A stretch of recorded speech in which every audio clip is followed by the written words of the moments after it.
Today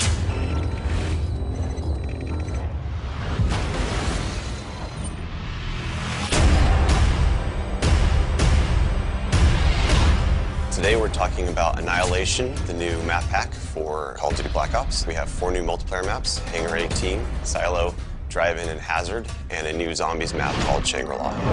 Hangar 18 is based in the highly controversial Area 51, and it has a lot of Easter eggs that play up the conspiracy theory aspect. Hangar 18 is a medium-sized map. It has a pretty classic multiplayer gameplay structure. All the paths lead through and around the hangar. It kind of caters for all game types. You've got your close quarters going through the hangar. You've also got some sniper points as well. Strategically, you want to hold down the hangar. If you can work with your teammates to really control the 4 main flow points, then you're going to dominate the map.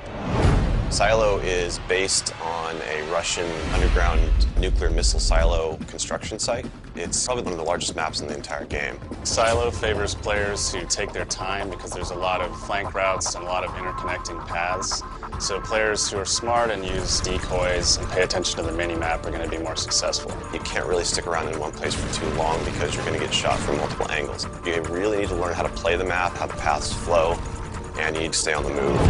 Nuketown was a really hugely successful and popular map with Black Ops, and we wanted to do another map in the DLC that kind of emulates that style of gameplay. Drive-In's a fairly small map, but it does have a variation of battles. You've got the wide open area in the middle, the actual Drive-In itself, but then you do have close quarter battles down the side. So Hazard was inspired by one of our World at War maps called Cliffside, but it's a complete reimagining of it. We've actually turned it into a golf course. It's a great level. Hazard is probably one of the only maps in the game that focuses almost exclusively on long-distance engagements, and the long-range snipers and LMG gunners and assault rifle guys are going to have an advantage. You're definitely going to want to avoid the fairway if you're not a sniper and stick to the edges of the map where there's some more intense choke points and medium-range engagements.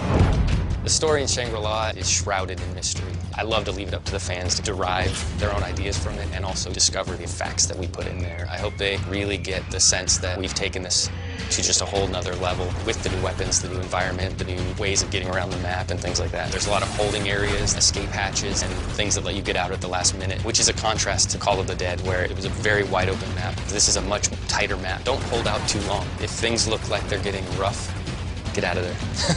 It's time to go. With Annihilation, we had a goal that we really wanted to push the visuals in all the maps. Each map feels very unique from one another. They feel like the kind of maps that you just want to spend a lot of time in.